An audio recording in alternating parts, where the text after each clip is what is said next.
Halo teman-teman trader. Ya ini nggak ada kerjaan ya, malam-malam setengah 11 malam. Daripada bingung sambil ngopi bikin video ini. Gimana cara mengetahui all time high dan all time low pada time frame monthly ya? Bagusnya sih time frame monthly biar kelihatan semua. All time high itu harga tertinggi sepanjang masa dan all time low itu harga terendah sepanjang masa. Jadi ini kita pakai samplingnya USD JPY. Jadi all time high itu harga tertinggi sepanjang masa ada di sini dan all time low-nya harga terendah sepanjang masa ada di sini. Lalu kita nanti akan cari pivot point-nya. Nah, biasanya itu harga akan bereaksi ketika ada pada level-level tersebut. Terus nanti jika harga di atas pivot, maka biasanya harga akan cenderung naik. Kalau berada di bawah pivot, harga akan cenderung turun. Pivot itu maksudnya garis tengah di antara tertinggi sepanjang masa dan terendah sepanjang masa. Oke, yuk coba kita tarik. Pertama all time high ini ya. Ini all time high-nya. Berapa ini harganya? Kita bisa lihat di bawah ini nanti. High itu nanti ada di sini. Ya, di kolom ini. High. Yuk kita lihat. High-nya 147.71. Kita kasih tanda horizontal line. Hit 147.71. Oke. Terus sekarang kita cari all time low-nya. Itu ada di sini. Ini low, nanti ada di ini low. Di sini ya, lihatnya ya. Low 75.56. 75.56.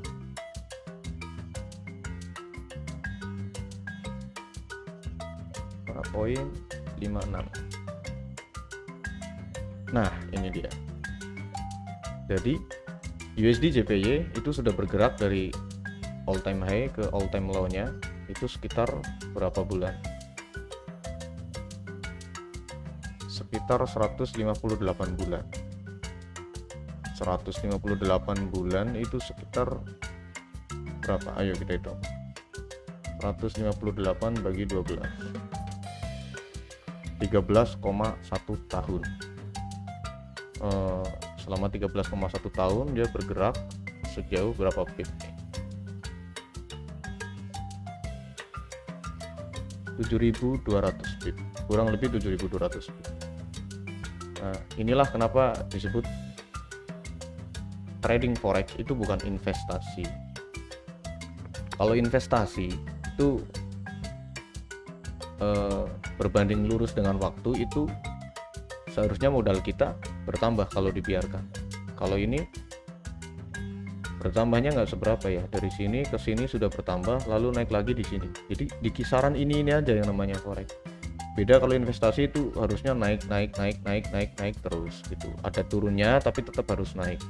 Kalau forex enggak. Kalau di time frame M15 mungkin iya naiknya bisa tinggi, turun bisa rendah banget. Tapi kalau di monthly sebenarnya gini-gini aja.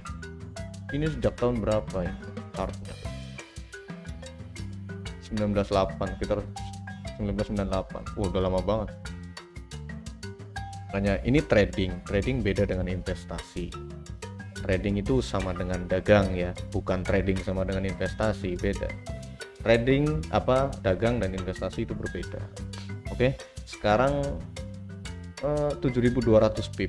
Kalau Anda taruh uang Anda di sini, Anda open posisi sekitar berapa? Biasanya open posisi berapa? 0,1 lot misal. 0,1 lot kalau akun standar itu berarti $1 per pip. 7.200 dikali $1. Ya 7.200 ya. Dikali kurs sekarang 14.000. Cuma nambah 100 juta. Untuk 13 tahun itu terlalu lama ya. Kalau mau investasi mending di saham deh. Kalau di saham tapi jangan di tradingin. beli, tahan biar nanti bisa dapat dividennya, tuh bisa dapat passive income dari situ. Jadi kalau memang perusahaannya bagus, selama track recordnya 15-10 tahun terakhir itu bagus, itu bisa kemungkinan kedepannya akan tetap bagus. Oke, sekarang kita coba hitung pivotnya ya. Kita hitung pivotnya. Pivot itu ada di tengah-tengah kisaran ini, all time high dan all time low.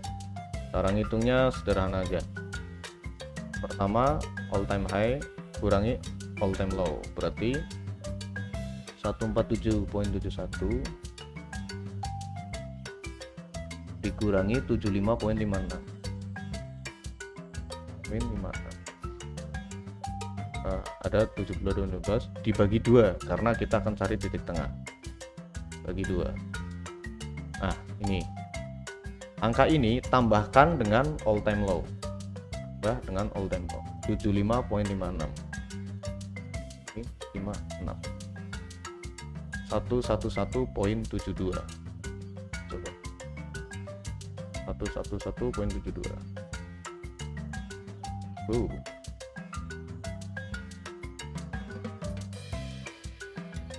Di sini harga direspon ya, memang direspon, lihat. Nah nih direspon tuh, ke belakang juga sebenarnya direspon. Padahal waktu di sini tuh belum ada all time low ini ya, tapi ya gitulah, chart itu suka kayak gitu. Saya juga banyak keanehan kayak gini. Maksudnya waktu harga di sini kan belum ada ini, sedangkan kita hitung nilai pivot itu kan dari sini ke sini, tapi di masa lalu pun sudah direspon level harga ini. Ya, gitulah, chart itu begitu. Jadi kayak ada perhitungan matematis, makanya bisa pakai kayak Fibonacci retracement. Itu kan cuma perhitungan matematis ya, tapi harganya sering kali direspon, benar-benar direspon. Oke, setelah kita tahu pivotnya, nah nih terakhir, ini bulan apa nih? Ini bulan Februari, dia drop. Lihat dari weekly itu, tepat di angka ini dia turun. Jika harga ada di bawahnya, di bawah pivot, kan teorinya gitu, kalau harga di bawah pivot, maka ketika dia menyentuh pivot, dia akan turun. Jika harga di atas pivot, menyentuh, ini harga di atas pivot, menyentuh pivot, maka dia akan cenderung naik. Gitu teman-teman. Kita lihat sampai daily. Tuh, keren ya. Ya begitulah kira-kira pivot. Oke, tadi rumusnya ini. Mencari nilai pivot all time high ditambah all time dikurangi all time low. Ini dulu dihitung, lalu hasilnya dibagi 2. Setelah dibagi 2 ditambah all time low, maka ketemu nilai pivot. Nah, nanti coba teman-teman praktek ya, mau dipakai atau nggak dipakai terserah sih, tapi ini bisa buat wawasan kita. Kita jadi tahu sebenarnya suatu pair itu pernah di paling tinggi berapa, di paling rendah berapa, dan nilai pivotnya berapa. Siapa tahu nanti harga balik lagi ke sini, kan bisa kita ada kesempatan untuk nge-sell, atau ternyata kalau tembus naik ke atas, kita ada kesempatan untuk nge-buy. Dan nge-sell atau nge-buy-nya itu nggak harus misal sell di pivot sampai all time low, yang enggak juga, itu lama sekali teman-teman. Jadi kita ambil rejection-nya aja 100-200 pip, insya Allah dapat. Misal ini balik, ini banyak tuh 500 pip. Kalau cuma 100-200 pip, kemungkinan besar dapat. Mundur, nah nih naik 100 pip, nah 200 pip, kemungkinan besar dapat. Ini turun, naik, hampir 200 lah, dapat. Nah terus yang ini kita bahas. ini udah naik kok terus bablas turun. Ya memang di forex itu nggak ada yang pasti, nggak ada yang pasti sama sekali. Yang pasti itu ya ketidakpastian itu sendiri. Kalau forex itu bisa dipastikan, buset, orang terkaya di dunia itu harusnya trader forex. Kalau bisa dipastikan ya, tinggal modal berapa triliun kayak masuk udah pasti jadi paling kaya sedunia. Tapi nyatanya ya enggak juga. Jadi kita tinggal hitung berapa kali aja, nanti teman-teman coba riset sendiri aja. Setiap kali harga menyentuh level ini, kalau teman-teman open itu berapa kali loss, berapa kali profit gitu.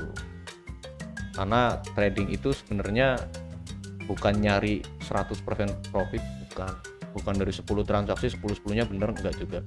Kita nyari dari 10 transaksi 6 atau 7 yang profit, transaksi yang win itu 7 transaksi itu udah bagus kok. 70% berarti winning rate-nya. Kalau risk and reward-nya 1:2, wah lah udah jelas profit. Jadi fokus ke akumulasi aja, jangan fokus ke profit per transaksi. Wah itu bisa stres teman-teman ya, bisa stres karena nggak mungkin dari 100 transaksi itu profit semua. Mungkin bisa sih, tapi saya belum pernah ketemu trader yang seperti itu. Guru saya yang bukan guru ya, pelatih saya yang sudah 15 tahun trading aja, full time trader, trading for living, itu nggak bisa winning rate 100%. Winning rate-nya itu cuma 60-70% aja. Jadi fokusnya ke akumulasi dan pertumbuhan modal. Biasanya malah dihitung tahunan. Jadi sebulan itu profit 15-20% atau kadang-kadang 5% atau kadang-kadang minus, tapi nanti dihitung akumulasi selama 1 tahun. Nah, oke deh, video kali ini sebenarnya buat ini doang ya, all time high ultim, malah jadi melebar kemana-mana. Oke, yaudah nanti teman-teman praktek sendiri aja ya. Oke, salam swing trading for living.